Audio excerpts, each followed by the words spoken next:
everyone, welcome to my YouTube channel Enhance Study. Dear friends, this is the part 2 of William Wordsworth. In this video, we will discuss works of William Wordsworth in detail. Already I have uploaded part 1 of William Wordsworth's biography. अगर आपने वो नहीं देखा है तो friends आप मेरे channel में विजिट करके पहले उस पार्ट को देख लीजिए, जिससे कि आपको पार्ट 2 को समझने में आसानी होगी। इस पार्ट में हम विलियम वर्ड्सवर्थ के वर्ड्स को डिटेल में डिस्कस करने वाले हैं, तो बहुत ही इंटरेस्टिंग होने वाला है ये वीडियो, और लास्ट तक इस वीडियो को देखिए। साथ ही जो भी इम्पोर्टेंट पॉइंट्स मैं यहाँ पर डिस्कस करूँ उनके नोट्स बना लीजिए, जो आपको एग्जाम में हेल्पफुल होंगे। तो आइए स्टार्ट करते हैं आज का सेशन।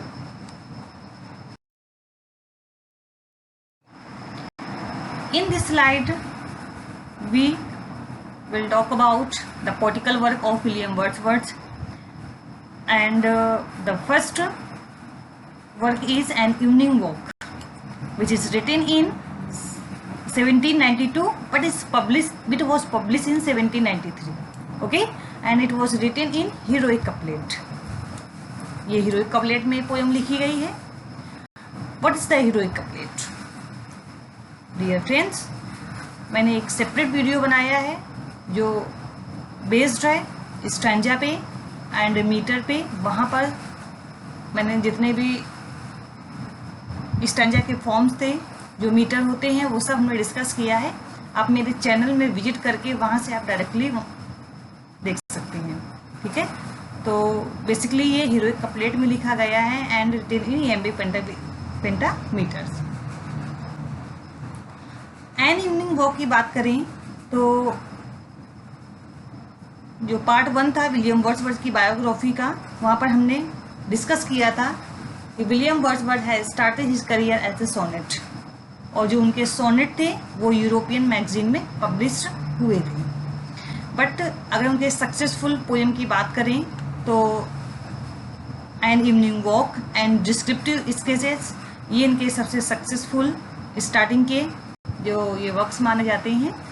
फाइन, तो an evening walk 1793 and descriptive sketch are also publish in 1793। ये दोनों जो इनके वर्क्स हैं ये 1793 में पब्लिश हुए थे। राइट, अब यहाँ पर हम डिस्क्रिप्टिव स्केचेस की बात कर लेते हैं। A poem about walking tour of the Alps and bank of river लोर इन 1790 with his friends. Descriptive sketches में हमने देखा वर्ड्सवर्थ ने बताया है, उन्होंने जर्नी का डिस्क्रिप्शन दिया है। जर्नी वो अपने फ्रेंड्स के साथ गए थे, जैसा कि 1790 में उन्होंने जर्नी की थी Switzerland, Alps, France, Italy and all these. जो ये जो कंट्री का जो डिस्क्रिप्शन है वो हमें डिस्क्रिप्टिव स्केच में देखने को मिलता है। And in this work we also have seen the bank of river Loire. Bank of river Loire का भी यहाँ पर डिस्क्रिप्शन हमें देखने को मिलता है। नेक्स्ट इंपॉर्टेंट पॉइंट है कि it is a imitation of Goldsmith's the traveller. Goldsmith की जो पोएम थी ट्रैवलर, वो उससे विलियम वर्ड्सवर्थ ने डिस्क्रिप्टिव स्केच के कुछ रेफरेंसेस को यूज किया है। ठीक है, तो गोल्डस्मिथ में जो ट्रैवलर में जो रेफरेंसेस यूज किए गए हैं उसको उन्होंने अपने वर्क डिस्क्रिप्टिव स्केचेस में यूज किया है। And it is also written in heroic couplet like an evening walk. ये भी हीरोइक कपलेट में लिखी गई है। फाइन, यहाँ तक क्लियर है। नेक्स्ट वर्क हम डिस्कस करेंगे गिल्ट एंड सारो 1793 से 94 एंड इसका जो सेकेंड नेम है adventures on Salisbury plain, important है काफी। और इसका नेक्स्ट जो नेम है the female vagrant in lyrical ballad. यानी गाइल एंड सारो की बात करें तो इसके 3 नेम डिस्कस यहाँ पर किए गए हैं, guilt and sorrow, adventures on Salisbury plain और the female vagrant in lyrical ballads. ये तीनों एक ही पोएम को डिनोट करते हैं, कंफ्यूज नहीं होना है आपको। Guilt and sorrow, adventures on Salisbury plain और the female vagrant in lyrical ballads. इनमें से कोई भी पूछता है तो आपको ये टाइम पीरियड याद करना है, 1793 to 94। फाइन। नेक्स्ट इनका वर्क है borders, composed in 1796 to 97 and published in 1842। Okay, compose की गई थी ये 1796 से 97 के बीच में, बट इसको पब्लिश किया गया था 1842। ओनली प्ले, ये विलियम वर्ड्सवर्थ का सिंगल प्ले माना जाता है एंड ट्रेजेडी है इन रिटेन इन ब्लैंक वर्स में, और ये ब्लैंक वर्स में लिखी गई है। फ्रेंड्स, यहाँ मैं बताना चाहूँगी कि आज का वीडियो बहुत ही हेल्पफुल और इन्फॉर्मेटिव है ऑल द स्टूडेंट के लिए जो पर्टिकुलरली इंग्लिश लिटरेचर के स्टूडेंट हैं and they are preparing TGT, PGT and NET examinations. तो काफ़ी हेल्पफुल रहेगा और बहुत ही अच्छे पॉइंट्स को हम यहाँ पर डिस्कस करेंगे। जितने भी उनके इम्पोर्टेंट वर्क्स हैं वो सब हम यहाँ पर डिस्कस करने वाले हैं। आई होप यहाँ तक आपको क्लियर हो गया है ये स्लाइड। आइए हम नेक्स्ट स्लाइड की ओर मूव करते हैं। Lyrical ballot, it is the masterpiece work of William Wordsworth. William Wordsworth के करियर का ये सबसे मास्टरपीस वर्क माना जाता है दोस्तों। एंड ये जो पब्लिश हुआ था 1798 में पब्लिश हुआ था। इसके और 4 एडिशन आए थे और जो सेकेंड एडिशन था वो था the preface to lyrical ballad. Generally हम बात करें तो पहले प्रीफेस आता है, फिर इसके बाद पोयम लिखी जाती है। बट विलियम वर्ड्सवर्थ ने पहले प्रीफेस को पब्लिश किया, लिरिकल बैलेट को पब्लिश किया, देन उन्होंने प्रीफेस को पब्लिश किया था। इनका जो प्रीफेस टू लिरिकल बैलेट जो सेकेंड एडिशन था वो 1800 में आया था, यानी 1800 में इनका सेकेंड एडिशन आया। थर्ड एडिशन की बात करें तो उन्होंने अपेंडिक्स को जोड़ा जो कि 1802 में पब्लिश हुआ था। एंड जो लास्ट एडिशन था दोस्तों वो था, उसका नाम था एन एसे सप्लीमेंट्री जो कि 1815 में पब्लिश हुआ था। तो ये 4 उनके एडिशन आए थे लिरिकल बैलेट के। ये हम नेक्स्ट वीडियो में लिरिकल बैलेट पर एक सेपरेट वीडियो में बनाऊंगी और उसमें लिरिकल बैलेट से रिलेटेड जितने भी इंपॉर्टेंट पॉइंट्स होंगे वो डिस्कस करेंगे, इंपॉर्टेंट कोटेशन को हम डिस्कस करेंगे। यहाँ पर मैं सिर्फ एक ओवरव्यू, थोड़ा सा एक ओवरव्यू दूंगी कि इसमें कौन कौन सी पोएम को इंक्लूड किया गया था, यानी how many poems have included in lyrical ballot. Okay, next video में जो हम स्पेशली वो लिरिकल बैलेट पे ही बेस्ड होगा और वहाँ पर हम जो भी इम्पोर्टेंट कोटेशन पॉइंट वो सब डिस्कस करेंगे। तो come to the point, lyrical ballad जो कि 1798 में आया था एंड इसमें जो भी पोएम को इंक्लूड किया गया था वो थी Simon Lee, we are 7, lines written in early spring, expostulation and reply, the table turned which is most important for the point of view of examinations, the thorn, and the lines composed a few miles above Tintern Abbey. It is very and most important poem of William Wordsworth, Tintern Abbey. Tintern Abbey lyrical ballot की last poem थी। इसकी starting की हम बात करें तो starting lyrical ballot की जो पोएम होती है वो होती है कॉलरिज की the rhyme of ancient mariner, because the lyrical ballot is collaboration of William Wordsworth and Coleridge, यानी विलियम वर्ड्सवर्थ एंड कॉलरिज ये दोनों राइटरों के कोलैबोरेशन का एक ये कोलैबोरेशन से ये वर्क आया लिरिकल बैलेड। और इसकी जो स्टार्टिंग की पोयम है वो कॉलरिज की poem the rhyme of ancient mariner है, एंड जो इसकी एंडिंग पोयम है यानी लास्ट की जो पोयम है वो है टिंटन एबे है। Remember it. आइए नेक्स्ट स्लाइड में डिस्कस करते हैं lyrical ballad with other poem 1800, यानी इट इज सेकेंड एडिशन, यानी प्रीफेस टू लिरिकल बैलेड है ये। इसमें कौन कौन सी पोएम्स को इंक्लूड किया गया? Preface to lyrical ballad, strange fits of passion have I known, next she dwelt among untrodden ways, ये भी इंपॉर्टेंट है, आपको पढ़नी चाहिए। 3 years सी ग्रेव, ये भी इंपॉर्टेंट है। A slumber did my spirit seal, not important for examinations. I travelled among unknown men, ठीक है। ये सारी पोयम सेकेंड एडिशन में इंक्लूड की गई थी। And more than Lucy Gray, 2 April morning, nothing, Michael and the kitten at play. So all these poems have included in the second edition of Lyrical Ballads. It is called Preface to Lyrical Ballad, published in 1800. I hope यहाँ तक clear है। यहाँ पर हमने सिर्फ first edition and second edition को discuss किया इस लिरिकल बैलेड के, क्योंकि इन एडिशन में पोएम्स को इंक्लूड किया गया था वर्ड्सवर्थ की। अब हम जो क्रोनोलॉजिकल एक ऑर्डर चल रहा था उनकी पोएम्स का, लिरिकल बैलेड के बाद उन्होंने लिखा poems in 2 volumes. Lyrical ballad के बाद यानी 4 एडिशन के बाद इनका लिरिकल बैलेड के जो 4 एडिशन पब्लिश हुए थे, बट 1798 में इनका फर्स्ट एडिशन आया लिरिकल बैलेड का, एंड सेकेंड एडिशन 1800 में आया। 1800 के बाद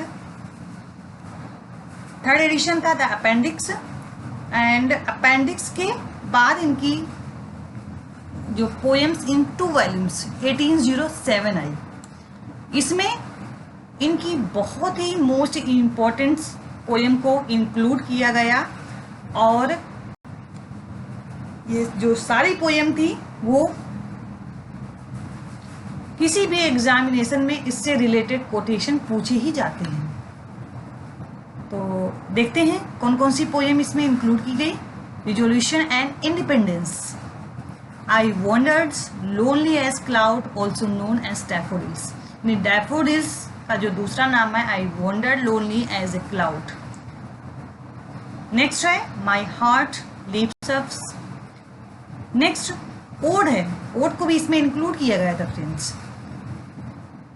ओड का जो फुल टाइटल है इंटीमेशन ऑफ इमोर्टैलिटी, ये भी बहुत ही इंपॉर्टेंट है और काफी लॉन्ग पोएम है विलियम वर्ड्सवर्थ की।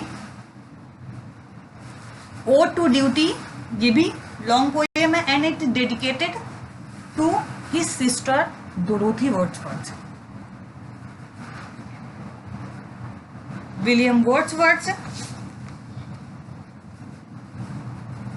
कहते हैं डोरोथी के लिए she gave me eyes, ears and humble cares and delicate fears. It is address to his sister Dorothy. यहाँ पर विलियम वर्ड्सवर्थ के बारे में दोस्तों और एक बात और बताना चाहूँगी कि William Wordsworth were influenced by Petrarch and Rousseau and confessional poets, यानी जो विलियम वर्ड्सवर्थ थे वो पेट्रोच एंड रूसो से बहुत ज़्यादा इन्फ्लुएंस थे, and as well as he also influence confessional poets. Okay, तो ये कुछ एक्स्ट्रा पॉइंट है जो हमने यहाँ पर डिस्कस किए हैं। आइए और देखते हैं कि पोएम्स इन 2 वॉल्यूम्स में कौन कौन सी पोएम को और इंक्लूड किया। द सॉलिटरी रीपर, ये भी बहुत ही इंपॉर्टेंट है। इसकी जो ओपनिंग लाइन है बिहोल्ड, वो भी बहुत ही इंपॉर्टेंट है। फाइन. एलेजिक स्टैंजा. नेक्स्ट है composed upon Westminster bridge September 3, 1802.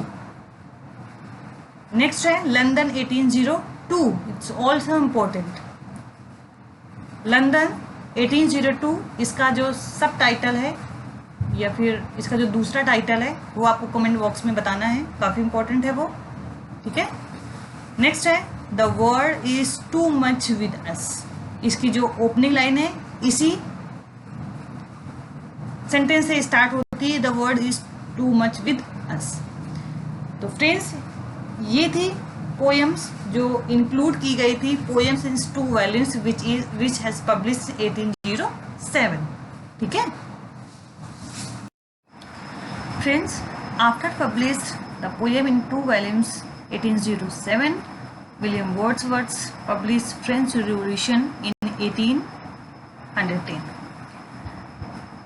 In the French Revolution, Wordsworth had described the scene of French revolutions, whatever he has seen in French, all these things are discussed in French revolutions. Next, Guide to the Lakes, also published in 1810. It is a traveler's guidebook. ये एक traveler's guidebook है. दोस्तों William Wordsworth was influenced by Petrarch and Rousseau and confessional poets. जो William Wordsworth थे वो पेट्रॉर्च and Rousseau से बहुत ज़्यादा इन्फ्लुएंस थे, as well as confessional poet से भी. Next to the cuckoo. It is also important work of William Wordsworth. Next, The Excursion. It was published in 1814.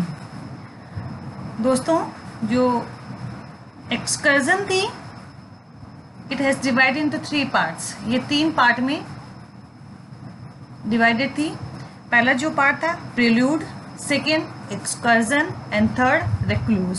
या हम ऐसे कह सकते हैं कि रिक्लूज की 3 पार्ट्स थे. First is prelude, second is excursion and third is recluse.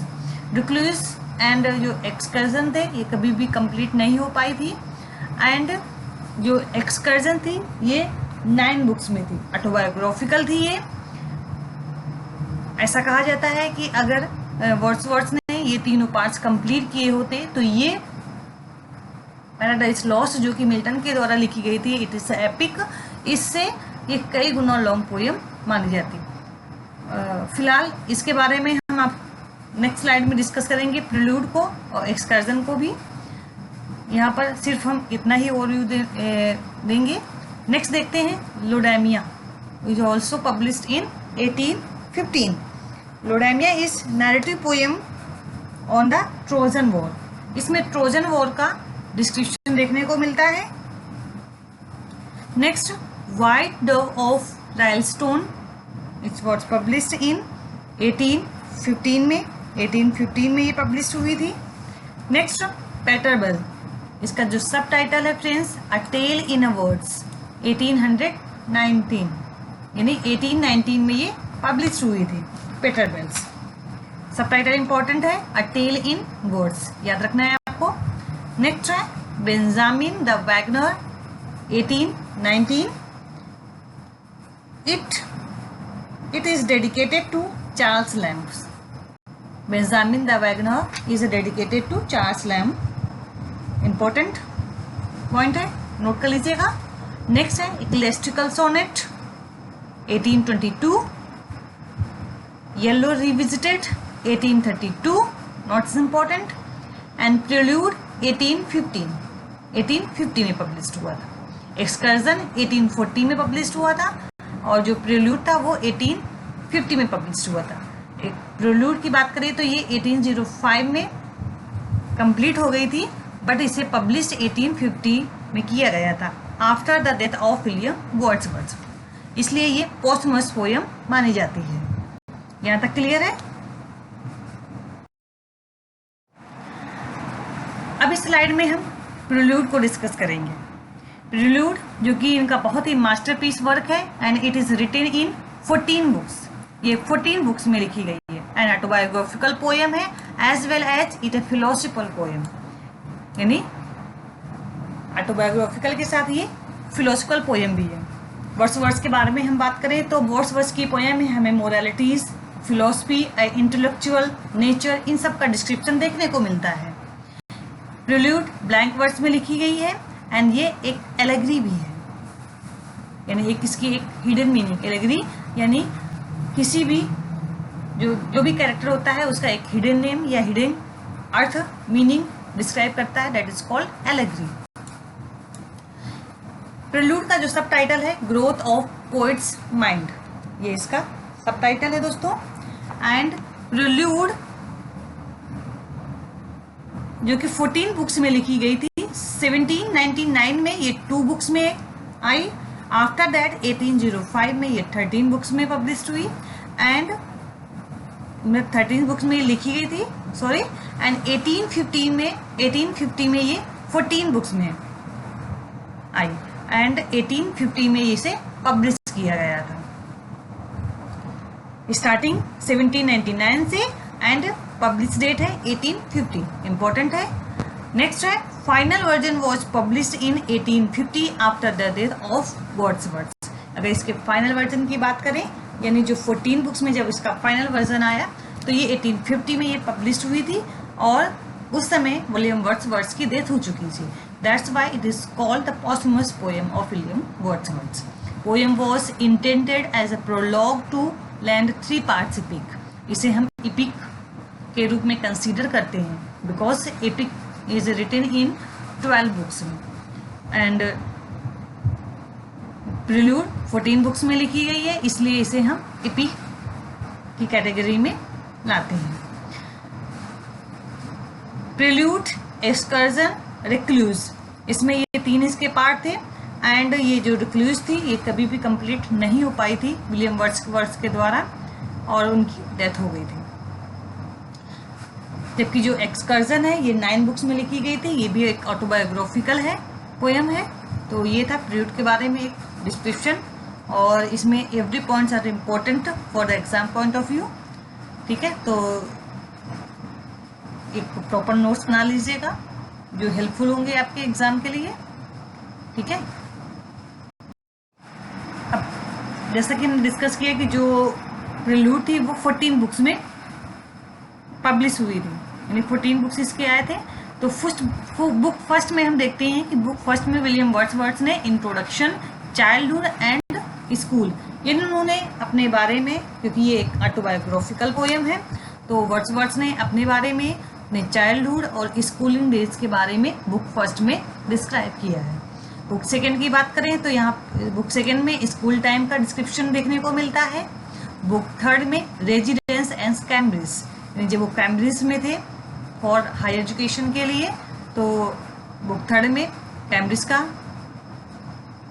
Scene देखने को मिलेगा। बुक फोर्थ में समर वेकेशन के बारे में बातचीत करते हैं। बुक फिफ्थ में अपनी बुक्स के बारे में। बुक सिक्स में कैम्ब्रिज एंड एल्प्स, जो एल्प्स का डिस्क्रिप्शन देखने को मिलेगा, यानी इन्होंने जर्नी जो की थी उसके बारे में बुक 6 में हम देखते हैं। बुक 7 में रेजिडेंस इन लंदन, यानी जब वो लंदन में रहने आए थे, बुक 7 में वो देखने को मिलता है। बुक 8 में लव ऑफ नेचर, यानी यहाँ पर उन्होंने नेचर के बारे में बातचीत की है, क्योंकि उनकी जो भी पोइट्री में जितनी भी पोइट्री है it is a field by nature, वो नेचर के द्वारा फील्ड है। एंड बचपन से ही उन्हें नेचर यानी पोइट्री के प्रति बहुत ज़्यादा एक इंटेंस लव फील हुआ था और तभी उन्होंने डिसाइड किया था पोइट्री लिखने के लिए। और वो कहते हैं कि हमें सब कुछ नेचर से ही प्रोवाइड होता है, यानी जो कुछ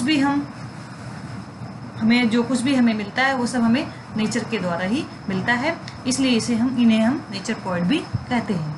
बुक 9 में रेजिडेंस इन फ्रांस, जब वो फ्रांस में थे उसका डिस्क्रिप्शन है 9th में। और बुक 9 से लेकर बुक 11 तक हमें फ्रांस के बारे में ही देखने को मिलता है। बुक 12th में इमेजिनेशन की बात की है उन्होंने, बुक 13 में भी इमेजिनेशन की, और जो लास्ट बुक है उसमें उन्होंने कंक्लूजन को डिस्क्राइब किया है। तो ये बुक 14 में जो भी सीन, डिस्क्रिप्शन एंड देखने को जो उन्होंने फील किया, क्योंकि ये एक ऑटोबायोग्राफिकल पोएम है, वो सब हमें इनकी ये प्रिल्यूड में देखने को मिलता है। तो आई होप यहाँ तक क्लियर है दोस्तों। अब इसमें हम देखते हैं कि कुछ इम्पोर्टेंट कोटेशन है जो प्रिल्यूड में है, एंड यहाँ पर मैंने इसलिए यहाँ पर इनको मेंशन किया है कि मे बी ये आपके एग्जाम में पूछे भी जा सकते हैं, ठीक है। तो जो कुछ इम्पोर्टेंट कोटेशन है प्रिल्यूड में उनको समझते हैं। तो सबसे पहला, he behold the sun rise up and bath the world in light, ठीक है। ये बुक फर्स्ट में कोटेशन बताया गया है। जैसा कि बुक फर्स्ट में हमने पढ़ा कि उन्होंने इंट्रोडक्शन, चाइल्डहुड एंड अपने स्कूलिंग के बारे में बताया है, तो ये बुक फर्स्ट से कोटेशन लिया गया है। नेक्स्ट, बुक फर्स्ट से ये कोटेशन है, I behold unconscious intercourse with beauty, old as creation, drinking in pure, ठीक है। ये भी बुक फर्स्ट का ही फेमस कोटेशन है। नेक्स्ट, बुक सेकेंड में देखते हैं, the passion yet was in it but sustain as might befall. इसके बाद बुक 9 में जो इम्पोर्टेंट कोटेशन है, we should see the earth unthwarted in her wish to recompose the meek the lowly patient child of 12। तो यहाँ पर कुछ important quotation को हमने डिस्कस किया, राइट। नेक्स्ट, बुक 9 में ये बहुत ही इम्पोर्टेंट कोटेशन है, we were brother all in honour as in on community, school and gentleman. Very most important quotation. And next, book 11th, जैसा कि बुक 11th में हमने देखा कि उन्होंने फ्रांस का डिस्क्रिप्शन, यानी फ्रांस में जब वो रह रहे थे तो उसके बारे में बताया है। और ये कोटेशन कई बार एग्जाम में पूछा भी गया है, bliss was in that dawn to be alive but to be young was very heaven. बहुत ही इंपॉर्टेंट है quotation. Next, O heaven how powerful is a might of souls and what they do within themself. And last में है, and the sky never before so beautiful sank down into my heart and held me like a tree। Okay, तो यहाँ पर ये हमने important quotation को discuss किया। दोस्तों एक बात और बताना चाहूँगी कि कोटेशन को लर्न करना काफ़ी कॉम्प्लेक्स हो जाता है, क्योंकि लिटरेचर का अगर हम कोर्स देखें तो बहुत ज़्यादा वाइड है। हर राइटर के कोटेशन को हम लर्न नहीं कर सकते हैं। इनको लर्न करने का जो सबसे अच्छा मेथड है कि आप 2 से 3 बार रीडिंग कीजिए, और इसके बाद रीडिंग करने के बाद आप पेन से कॉपी में बिना देखे लिखिए, जिससे कि आपको ये अच्छे से लर्न भी हो जाएगा। इसी तरीके से आप आप कोटेशन को लर्न कर सकते हैं, ठीक है। अब इस स्लाइड में हम देखेंगे कि विलियम वर्ड्सवर्थ के द्वारा जो लॉन्ग पोएम कंसीडर की जाती है, यानी जिन्हें हम लॉन्ग पोएम के रूप में एस्टिमेट करते हैं, वो कौन कौन सी है। तो इनकी जो लॉन्ग पोएम में है प्रिल्यूड, जो कि 14 बुक्स में लिखी गई है, as it is called epic. इसे एन एपिक, ये एपिक भी कही जाती है। नेक्स्ट, एक्सकर्जन, जैसा कि हमने बताया कि रिक्लूज, एक्सकर्जन एंड प्रिल्यूड, ये 3 पार्ट थे रिक्लूज के, और रिक्लूज अभी भी कंप्लीट नहीं हो पाई थी, एंड जो एक्सकर्जन थे वो 9 बुक्स में आई थी। एक्सकर्जन एंड रिक्लूज ये दोनों कंप्लीट नहीं हो पाई थी, सिर्फ प्रिल्यूड को ही वर्ड्सवर्थ ने कंप्लीट किया था, और ये 1805 में कंप्लीट हो गई थी, बट इसकी जो पब्लिश डेट है वो 1850 है, जैसा कि हमने प्रीवियस स्लाइड में भी डिस्कस किया है। नेक्स्ट है ode to duty. Ode to duty यानी इन्होंने अपनी सिस्टर डोरोथी के बारे में इसमें बताया है। ये भी एक लॉन्ग पोएम है, and ode on the intimation of immortality. ये सारी जो इनकी पोएम्स है ये लॉन्ग पोएम की कैटेगरी में आती हैं। तो आई होप आपको ये याद रहेगा कि कौन कौन सी पोएम लॉन्ग पोएम में कंसीडर की जाती है। नेक्स्ट स्लाइड में देखते हैं नैरेटिव पोएम, यानी जो जिसमें हम एक स्टोरी के माध्यम से मेडिटेट किया जाता है, वो नैरेटिव पोएम्स होती हैं। नैरेटिव पोएम में जो विलियम वर्ड्सवर्थ की हैं वो है सॉलिटरी रीपर। इसकी ओपनिंग लाइन बहुत इंपॉर्टेंट है, एक सेपरेट वीडियो बनाऊंगी जो उनके जितने भी इम्पोर्टेंट जो पोएम है उनके बारे में इम्पोर्टेंट पॉइंट्स डिस्कस करूंगी। Opening and last line will discuss, वो भी मैं करने वाली हूँ, जिससे कि एक थोड़ा सा जो ओवरव्यू है वो आपको पता चलेगा। और पोएम तो आपको पढ़नी ही है जो इम्पोर्टेंट है, जैसे कि सॉलिटरी रीपर, ये आपके लिए काफ़ी इम्पोर्टेंट है। टिंटन एबे, ओड टू ड्यूटी, ये भी इम्पोर्टेंट है एग्जाम के पॉइंट ऑफ व्यू से, as well as ode on intimation and immortality, daffodils, London 1802। ये इम्पोर्टेंट है, इनको आपको करना ही करना है, ठीक है। नैरेटिव पोएम में हमने देखा सॉलिटरी रीपर आती है, लोडेमिया, लीस्ट गैदरर और माइकल, ये नैरेटिव पोएम के रूप में जानी जाती हैं। तो ये वर्ड्स की नैरेटिव पोएम है। यहाँ पर हमने लॉन्ग पोएम कौन कौन सी है, नैरेटिव पोएम, इम्पोर्टेंट जो पोएम थी, प्रिल्यूड के बारे में समझा, और भी जो एक्स्ट्रा पॉइंट्स हैं हमने इस वीडियो में कवर किए। आई होप आपको अच्छा लगा होगा आज का वीडियो। नेक्स्ट वीडियो में इनके जो इम्पोर्टेंट वर्क हैं उनका एक ब्रीफ एनालिसिस करेंगे, इम्पोर्टेंट पॉइंट डिस्कस करेंगे, और वर्ड्स पर 4 से 5 आपके लेक्चर मैं बनाऊंगी, जिससे कि ओवरऑल आपको वर्ड्स के बारे में अच्छे से सारी इन्फॉर्मेशन प्रोवाइड हो। तो आज के लिए दोस्तों बस इतना ही। Thank you so much. और इस तरीके से इस चैनल से कनेक्टेड रहिए। और एंड फ्रेंड्स, लास्ट में अगर आप इसने अभी तक इस चैनल को सब्सक्राइब नहीं किया है तो जल्दी से इस चैनल को सब्सक्राइब कर लीजिए, जिससे कि सबसे पहले आपके पास वो वीडियो पहुँचे जो मैं अपलोड करूँ। तो आप बेल आइकन को भी प्रेस कर लीजिएगा ज़रूर, और ज़्यादा से ज़्यादा शेयर कीजिए, जिससे भी और भी स्टूडेंट बेनिफिट ले सकें। Thank you so much for watching this video.